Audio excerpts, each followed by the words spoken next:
ಇದ್ರ ಬಗ್ಗೆ ನನಗೇನು ಐಡಿಯಾ ಇಲ್ಲ.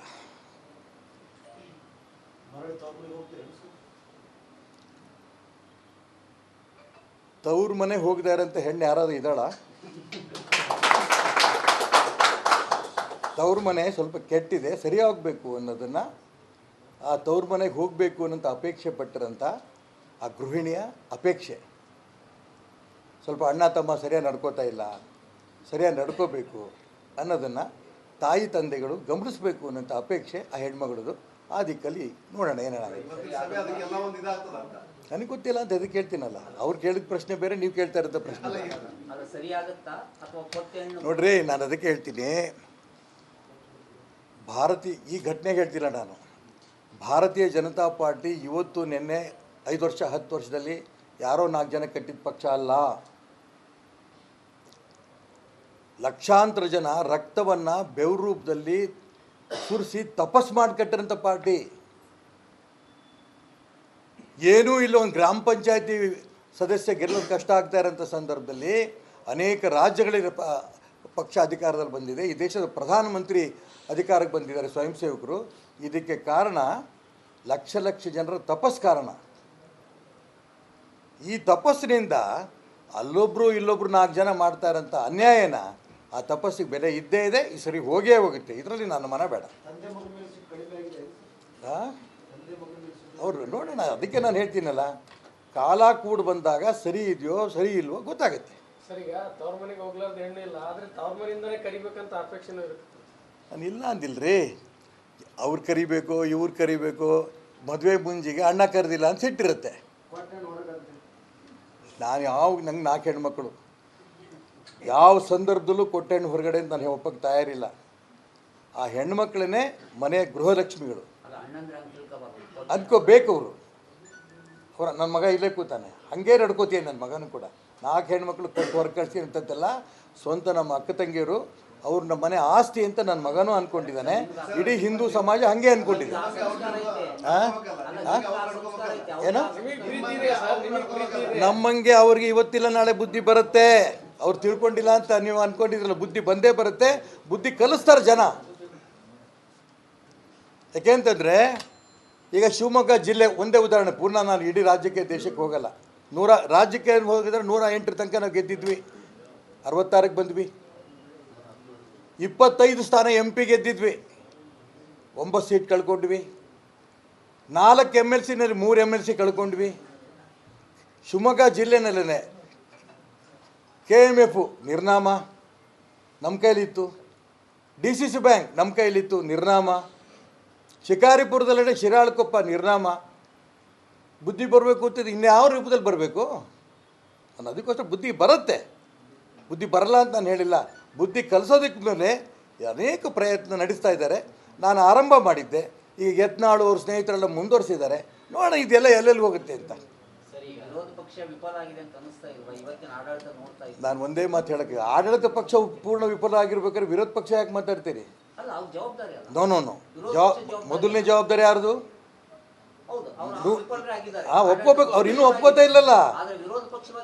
ಸ್ವಲ್ಪ ನಾನು ಅದಕ್ಕೆ ಹೇಳ್ತಿರೋದು, ನಮ್ಮದೇ ಸರಿ. ಈ ಸರ್ಕಾರ ಬಂದ ಮೇಲೆ ಹೊಸ ರಸ್ತೆಗಳು ಮಾಡೋದು ಬೇಡ. ಈ ಸರ್ಕಾರ ಬಂದ ಮೇಲೆ ಆ ಹಳೆ ರಸ್ತೆಯ ಗುಂಡಿಗೆ ಮಣ್ಣು ಹಾಕಂತ ಯೋಗ್ಯತೆಯೂ ಇಲ್ಲ, ಮಣ್ಣು ತುಂಬಂಥ ಯೋಗ್ಯತೆ ಇಲ್ಲ. ಇವರು SC ST OBC ಅಂತ ಕೂಕಂತ ಬಂದರು, ಅಧಿಕಾರಕ್ಕೆ ಬಂದರು. 135 ಸೀಟ್ ಯಾರಿಂದ ತೊಗೊಂಡ್ರಿ? ಆ ಹಿಂದುಳಿದು ದಲಿತರದ ಬಗ್ಗೆ ತೊಗೊಂಡ್ರಿ. ಈಗ ಆ ಆದೇಶವನ್ನು ನಮ್ಮ ಸರ್ಕಾರ ಇದ್ದಂಥ ಸಂದರ್ಭದಲ್ಲಿ ಆದೇಶಗಳೇನು ಮಾಡಿದ್ರು? ಆ ಪೇಮೆಂಟ್ಗಳಾಗಿಲ್ಲ. ಯಾರ್ದು? ಹಿಂದುಳಿದವ್ರದ್ದು, ದಲಿತರದ್ದು ಸ್ಟೇ ಮಾಡಿದ್ರು. ಹೋದ್ವಾರ ಆದೇಶ ಕೊಟ್ಟಿದ್ದಾರೆ, ಆ ಹಿಂದುಳಿದ ವರ್ಗದ ದಲಿತ ಯಾವುದೇ ಸ್ಟೇ ಮಾಡಿದ್ರು ಅದೆಲ್ಲ ರದ್ದು. ನಾಚಿಕೆ ಆಗಬೇಕಲ್ಲ ಈ ಸರ್ಕಾರಕ್ಕೆ. ಬದುಕಿದೆಯಾ ಸರ್ಕಾರ ಹಿಂದುಳಿದವರು ದಲಿತರಿಗೆ? ಅವ್ರ ಪರವಾಗಿ ಇದೆಯಾ ಇದು? ಜಾಸ್ತಿ ದುಡ್ಡು ಕೊಡಬೇಕಾದ್ದು ಸರ್ಕಾರದ ಕರ್ತವ್ಯ. ಅದು ಬಿಟ್ಟು ಒಂದು ಸರಿ ಸ್ಟೇ ಮಾಡ್ತಾರೆ ಹಿಂದುಳಿದವ್ರದ್ದು ದಲಿತರದು, ಮತ್ತೆ ಈಗ ರದ್ದು ಮಾಡ್ಯಾರ. ಹೋದ್ವಾರ ಅದೇ ಆದೇಶ ಬಂದಿದೆ. ಈ ಸರ್ಕಾರ ಬದುಕಿದೆ ಅಂತ ಅನ್ಬೇಕಾ? ಇದೆಲ್ಲದರ ಮಧ್ಯೆ ನಾನು ಸಿಎಂ ಒಂದು 10 ಜನ ಆಕಾಂಕ್ಷಿಗಳು ದೆಹಲಿಗೆ ಹೋಗ್ತಾರೆ, ಅಮೆರಿಕಕ್ಕೆ ಹೋಗ್ತಾರೆ. ಈ ಕಡೆ ಪ್ರಾಸಿಕ್ಯೂಷನ್ ವಿಚಾರಣೆ ಇವತ್ತು ಸಿಎಂ ಅವ್ರದ್ದು. ಇವರೆಲ್ಲರೂ ಕೂಡ ನಾನು ಸಿ ಎಮ್ ಅಂತ ಬಹಿರಂಗ ಹೇಳ್ಕೊಂತೀರಲ್ಲ, ಅವ್ರ ಹಂಬಲ, ಒಳ್ಳೊಳಗೆ ಹಂಬಲ, ಬಹಿರಂಗ ಬೆಂಬಲ. ಯಾವ ಕಾರಣಕ್ಕೂ ಸಿದ್ದರಾಮಯ್ಯ ರಾಜೀನಾಮೆ ಕೊಡಲ್ಲ. ಈ ನಾಟಕ ಯಾಕೆ? ಇವರೇ ಸಿದ್ದರಾಮಯ್ಯನಿಗೆ ನಾವು ಬಂಡೆ ರೂಪದಲ್ಲಿ ರಕ್ಷಣೆ ಮಾಡ್ತೀವಿ ಅನ್ನೋರು ಸಿದ್ದರಾಮಯ್ಯನ ತಲೆ ಮೇಲೆ ಬಂಡೆನೇ ಎತ್ತಾಕ್ತಾರೆ, ಅನುಮಾನ ಬೇಡ. ಕಾಯ್ತಾ ಇದ್ದಾರೆ ಜಡ್ಜ್ಮೆಂಟು, ಯಾವತ್ತು ರಾಜೀನಾಮೆ ಕೊಡ್ತಾರೆ, ಯಾವತ್ತು ರಾಜೀನಾಮೆ ಕೊಡ್ತಾರೆ. ಮೇಲೆ ಬೆಂಬಲ, ಒಳಗೆ ಹಂಬಲ, ನಾನೇ ಮುಖ್ಯಮಂತ್ರಿ. ಶಾಮನೂರು ಶಿವಶಂಕರಪ್ಪನವರ ಆದಿಯಾಗಿ ನಾನು ಯಾರದೇ ವೈಯಕ್ತಿಕವಾಗಿ ಖಂಡಿತ ಇಲ್ಲಿ ಟೀಕೆ ಮಾಡಲ್ಲ, ಅಪೇಕ್ಷೆ ಪಡೋದು ತಪ್ಪಲ್ಲ. ಆರ್ ವಿ ದೇಶಪಾಂಡೆ ಅವರಿಂದ ಹಿಡಿದು ಎಲ್ಲರೂ ಹೇಳ್ತಾ ಇದ್ದಾರೆ. ಆ ವೋಟರ್ ಲಿಸ್ಟ್ ರೂಪದಲ್ಲಿ ಬರ್ತಾ ಇದೆ ದಿನ, ನಾನು ಮುಖ್ಯಮಂತ್ರಿ ಆಗ್ತೀನಿ. ಕೊನೆ ಒಂದು ಲೈನ್ ಸೇರಿಸ್ತಾರೆ, ಸಿದ್ದರಾಮಯ್ಯ ರಾಜೀನಾಮೆ ಕೊಟ್ಟರೆ ಸದ್ಯ ಕುರ್ಚಿ ಖಾಲಿ ಇಲ್ಲ ಅಂತ ಹೇಳ್ತಾರೆ. ಅಂದರೆ ಎಲ್ರಿಗೂ ತಾನು ಮುಖ್ಯಮಂತ್ರಿ ಆಗಬೇಕು. ಕೇಂದ್ರದ ನಾಯಕರು ಸೂಚನೆ ಕೊಡ್ತಾರೆ, ಮುಖ್ಯಮಂತ್ರಿ ಅನ್ನೋದು ಮಾತಾಡಬೇಡ್ರಪ್ಪೋ ಅಂತ ಬಡ್ಕೋತಿದ್ದಾರೆ. ಕೇಂದ್ರ ನಾಯಕರ ಮಾತಿಗೂ ಒಂದೇ ಒಂದು ಬೆಲೆ ಇಲ್ಲ. ಕೊನೆ ಹೇಳ್ತಾರೆ, ಹೈಕಮಾಂಡ್ ಹೇಳಿದ ಪ್ರಕಾರ ನಾವು ಕೇಳ್ತೀವಿ. ಅಪ್ಪ ಮುಖ್ಯಮಂತ್ರಿ ಮೇಲೆ ಆಮೇಲೆ ಕೇಳುವಂತ್ರಿ. ನೋಡಿ, ಯಾವತ್ತು ಸಿದ್ದರಾಮಯ್ಯ ಮುಖ್ಯಮಂತ್ರಿ ಸ್ಥಾನಕ್ಕೆ ರಾಜೀನಾಮೆ ಕೊಡ್ತಾರೋ ನಾನು ಅಪೇಕ್ಷೆ ಪಡಲ್ಲ. ಅವ್ರ ಕೋರ್ಟಲ್ಲಿ ಅವ್ರ ಪರವಾಗಿ ಜಡ್ಜ್ಮೆಂಟ್ ಬರಲಿ, ತುಂಬ ಸಂತೋಷ ಪಡ್ತೀನಿ. 136 ಜನ ಗೆದ್ದಿದ್ದಾರೆ. ನಾನು ಬಹುಮತ ಜನ ಕೊಟ್ಟಿರ್ಬೇಕಾದ್ರೆ ರಾಜೀನಾಮೆ ಕೊಡಿ ಅಂತ ಇಷ್ಟಪಡಲ್ಲ. ನೀವು ತಪ್ಪು ಮಾಡಿದರೆ, ಮೂಢ ಹಗರಣದಲ್ಲಿರ್ಬೋದು, ವಾಲ್ಮೀಕಿ ಅಭಿವೃದ್ಧಿ ನಿಗಮದಲ್ಲಿ ಹಗರಣದಿರ್ಬೋದು, ನೀವು ತಪ್ಪು ಮಾಡಿದರೆ ನಿಮ್ಮ ವಿರುದ್ಧ ಜಡ್ಜ್ಮೆಂಟ್ ಬರುತ್ತೆ. ನಾವು ಯಾವಾಗಲೂ ಕೂಡ ಕೋರ್ಟಿಗೆ ಗೌರವ ಕೊಡ್ತೇವೆ, ಕಾನೂನಿಗೆ ಗೌರವ ಕೊಡ್ತೇವೆ, ಸಂವಿಧಾನಬದ್ಧ ನಡ್ಕೋತೇವೆ ಅಂತ ಕಾಂಗ್ರೆಸ್ಸಿನ ನಾಯಕರು, ಎಲ್ಲ ನಾಯಕರು ರಾಜೀನಾಮೆ ಹೇಳ್ತಾ ಇದ್ದಾರೆ. ಯಾವ ಕಾರಣಕ್ಕೂ ಸಿದ್ದರಾಮಯ್ಯ ರಾಜೀನಾಮೆ ಕೊಡಲ್ಲ. ಅಂದರೆ ಕೇಜ್ರಿವಾಲ್ ಜೈಲಲ್ಲಿ ಇದ್ದಂಗಿರಬೇಕು ಅಂತನಾ? ನಾನು ಅದಕ್ಕೋಸ್ಕರ ನಾನು ಸಿದ್ದರಾಮಯ್ಯನವ್ರಿಗಿಂತನೂ 10 ಬಾರಿ ಹೇಳಿದ್ದೀನಿ. ನಾನು ಅವ್ರ ಶ್ರೀಮತಿಯವರು ಏನೂ ತಪ್ಪು ಮಾಡಿದ್ದಾರೆ ಅಂತ ಮುಗ್ಧ ಹೆಣ್ಮಗಳು, ಗೌರಮ್ಮನ ರೂಪದಲ್ಲಿ. ಇವರೆಲ್ಲ ಹೋಗಿರ್ತಾರೆ ಪಾರ್ಟ್ನರ್ಶಿಪ್ಪಲ್ಲಿ, ಅಲ್ಲಿ ಇಲ್ಲಿ ಹೋಗ್ಬೇಕಾದ್ರೆ ಹೆಣ್ಮಕ್ಳ ಹತ್ರ ಸೈನ್ ಮಾಡಿಕೊಟ್ಟಿರ್ತಾರೆ. ಅವ್ರು ಏನೂ ಗೊತ್ತಿಲ್ಲ. ಅಂಥ ಹೆಣ್ಮಕ್ಳು ತೊಂದರೆ ಆಗುತ್ತಾನ ಅಂತ ತುಂಬ ಆಗ್ತಾಯಿದೆ ನನಗೆ. ಅದರಿಂದ ಕೇಸಿಂದ ಹೊರಗೆ ಬರಲಿ, ನಾನು ಬೇಡ ಅನ್ನಲ್ಲ. ಜಡ್ಜ್ಮೆಂಟ್ ಅವ್ರು ಬರಲಿ ಬೇಡ ಅನ್ನಲ್ಲ. ಆದರೆ ಕೋರ್ಟ್ ತಪ್ಪಿತಸ್ಥರು ಸಿದ್ದರಾಮಯ್ಯ ಅಂತ ಆದಾಗ ಮರ್ಯಾದೆಯಿಂದ ರಾಜೀನಾಮೆ ಕೊಡಬೇಕು. ಇದು ಪ್ರಜಾಪ್ರಭುತ್ವದ ಬಗ್ಗೆ, ಸಂವಿಧಾನದ ಬಗ್ಗೆ ಗೌರವ ಇಟ್ಕೊಂಡಿರೋಂಥ ಕಾಂಗ್ರೆಸ್ ಪಕ್ಷದ ಕರ್ತವ್ಯ ಇದು. ರಾಜೀನಾಮೆ ಕೊಟ್ಟಾಗ ಸಿದ್ದರಾಮಯ್ಯ ಹೇಳಿದವರೇ ಮುಖ್ಯಮಂತ್ರಿ ಆದರೆ ವೆಲ್ ಆ್ಯಂಡ್ ಗುಡ್.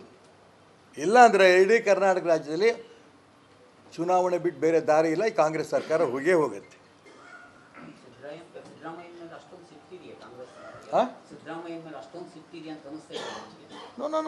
ನಾನು ವ್ಯಕ್ತಿನ ಯಾಕೆ ಹೇಳ್ತೆ, ನಾನು ವ್ಯಕ್ತಿ ಯಾಕೆ ಹೇಳ್ತಾ ಇದ್ದೀನಿ ಅಂದರೆ, ಸಿದ್ದರಾಮಯ್ಯನವರು ಜೊತೆಗೆ ಒಂದಿಷ್ಟು ಜನ ಇದ್ದಾರೆ, ಇಲ್ಲ ಅಂತ ಅನ್ನಲ್ಲ.